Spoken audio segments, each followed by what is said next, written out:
2014년도 1회 문제로 가보겠습니다. 2014년도 1회에서 먼저 풀어볼 것은 3번 문제인데요. 환자의 소변에서 균이 배출이 되었다 라고 하면 여러분들은 장티푸스를 바로 생각을 해주시면 됩니다. 장티푸스의 균명은 뭐였죠? 살모넬라 티피 라고 하는 것이었죠. 그러면 나온 김에 우리는 균 이름을 한 번 더 짚고 넘어가 볼까요? 콜레라 같은 경우는 비브리오 콜레라이고요. 이질 같은 경우는 세균성 이질과 아메바성 이질이 있습니다만 우리는 세균성 이질을 얘기를 해보죠. 세균성 이질 같은 경우는 시길라죠. 시길라, 디센트리에라고 하는 것이고요. 그 다음에 디프테리아 같은 경우는 이름이 조금 더 깁니다만 코리네박테리움 디프테리에라고 얘기를 하고요. 디프테리아 같은 경우는 주로 비말 감염이 문제가 되는 것이다. 또 한 번 더 짚고 가겠습니다. 다음으로 4번으로 가볼까요? 4번에 식중독 세균과 주요 원인의 연결이 가장 부적절한 것인데요. 부적절한 것은 바실러스 세레우스죠. 바실러스 세레우스의 경우에는 뭐 이런 것이 주요 원인 식품이다 라는 것, 여러분 이런 짝짓기 같은 경우는 잘 기억을 해주시면 여러분들이 문제 풀 적에 고민하지 않고 풀 수 있는 문제입니다. 7번으로 가볼까요? 7번에는 알레르기성 식중독을 묻고 있고요. 알레르기성이라고 하면 여러분들이 바로 히스타민을 기억을 해두시면 됩니다. 그리고 알레르기성 식중독을 일으키는 세균으로 한번 생각을 해보면 프로테우스 몰가니가 대표적이고요. 이것은 히스티딘을 부패를 시켜서 히스타민을 만들게 되고 이것이 알레르기성 식중독을 유발한다라고 알려져 있습니다. 15번 문제 보시면 수인성 전염병에 속하지 않는 것은 이라고 얘기를 하는데요. 파상풍은 아니죠. 파상풍은 주로 흙에서 문제가 되는 것이라서 아닌 것 보시면 되고요. 다음 문제로 18번으로 한번 넘어가 볼까요? 18번에 보시면 화농성 질환이라고 얘기가 나왔고 여러분들은 화농성 질환이라고 하면 황세포상구균을 떠올리셔야 되는 것이죠. 황세포상구균의 경우에는 스타필로코커스 아우레우스라고 하는 것이고요. 우리는 여기서 문제가 되는 독소는 엔테로톡신이 문제가 되었죠. 보툴리누스도 독소형 식중독인데요.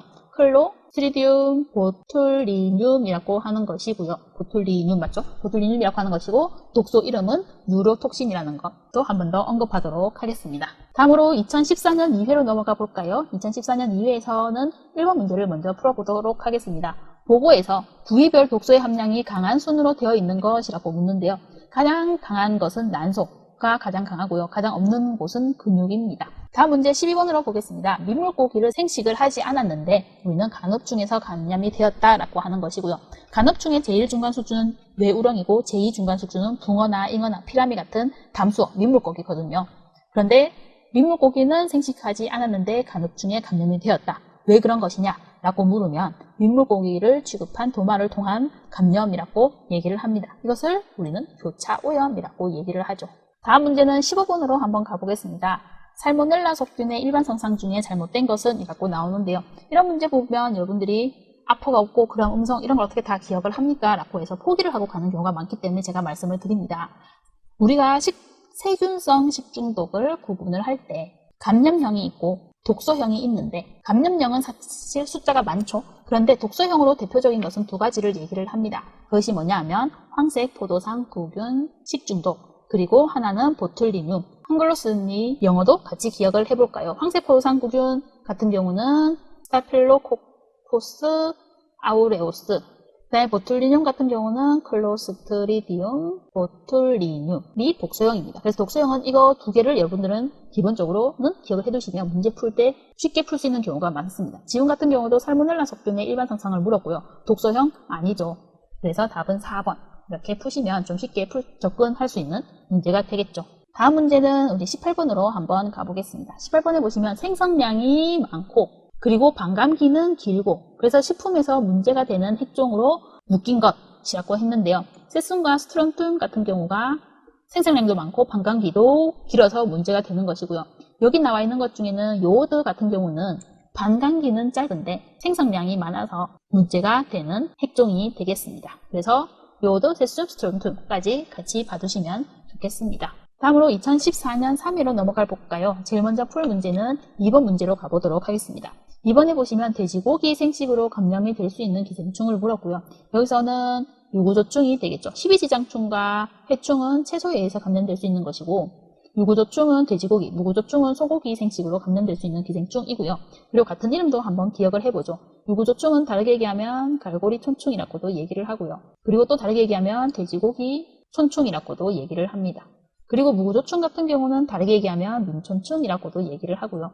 그리고 또 다르게 얘기하면 쇠고기 촌충이라고도 얘기를 합니다. 그래서 같은 이름까지 한번 보도록 하겠습니다. 다음으로는 3번으로 넘어가 볼까요? 3번에는 정의에 관한 것인데요. 이것은 ADI에 관한 정의입니다. ADI는 밑에 나와 있다시피 1일 섭취 허용량을 의미하는 것이고요.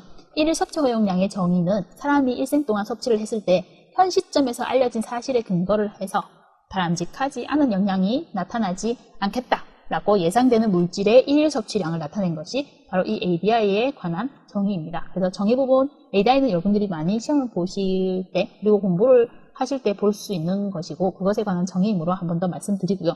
그 다음에 LC50이라고 하는 것은 실험 동물을 50% 사망시키는 독성 물질의 농도가 되는 것이고요.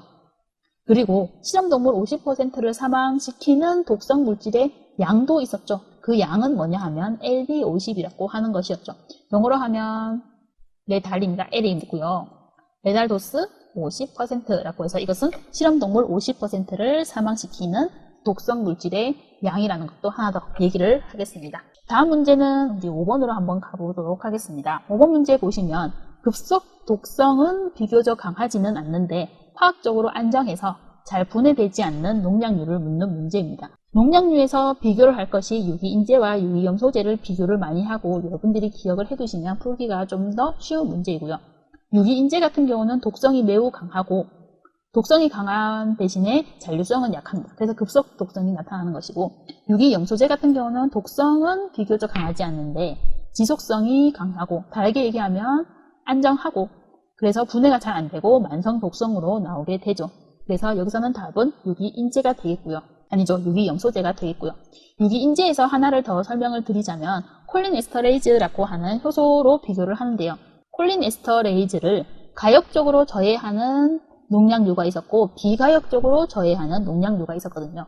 유기인재 같은 경우는 콜린에스터레이즈를 비가역적으로 저해를 하는 것이었고요. 그리고 또 콜린에스터레이즈를 가역적으로 저해를 하는 농약이 있었거든요. 그것이 뭐였냐 하면 카바메이트제라고 하는 것이 있었다. 그래서 카바메이트제까지 한 번 더 여러분들이 공부를 해주시면 도움이 될 것 같습니다. 다음으로 7번으로 가볼까요? LD50 값이 높다. 그것은 무엇을 의미하는가 라는 것인데요. LD50이라고 하는 것은 실험동물 50%를 죽일 수 있는 물질의 양입니다. 양이고 그래서 만약에 LD50 값이 높다라고 하는 것은 그만큼 독성이 약한 것을 의미를 하죠. 다음 문제는 9번으로 가볼까요? 9번으로 가면 해썹에 관한 것인데요. 여러분들이 해썹 7원칙은 기억을 해두시는 것이 좋을 것 같습니다. 해썹 7원칙을 쭉 보시면 위의 요소를 분석하고 중요 관리점을 결정을 하고 그리고 CCP, 중요 관리점 한계 기준을 설정을 하고 그 다음에 중요 관리점 모니터링 체계를 확립을 하고 그리고 개선 조치 방법을 수립을 해야 되고 검증 절차를 어떻게 할래? 라고 하는 것 그리고 이것을 문서와 기록 유지 방법까지 설정하는 것이 이 해썹 7원칙에 관한 부분이고요. 여기서는 아닌 게 작업 공정도 작성이라는 것은 아니죠. 그러면 작업 공정도는 어디에 나오는가 라고 보면 해썹이 전체로 따지면 12절차가 있고 12절차가 준비 단계 5단계가 있고요. 그 다음에 7원칙이 있거든요. 그런데 여기서 준비 단계 5단계를 보면 먼저 해썹팀 구성을 하고요. 그리고 제품 설명서를 작성을 하고요. 그리고 용도를 확인을 하고요. 그리고 공정 흐름도를 작성을 하고 그 다음에 이 작성한 공정 흐름도를 현장에서 확인을 하게 됩니다. 이것이 끝나면 우리는 해썹 7원칙으로 가서 이 단계에 따라서 해썹이 진행이 됩니다. 그래서 해썹 12절차 5단계 7원칙은 여러분들이 한번 보시면 그리고 기억을 해두시면 도움이 되지 않을까 생각을 합니다.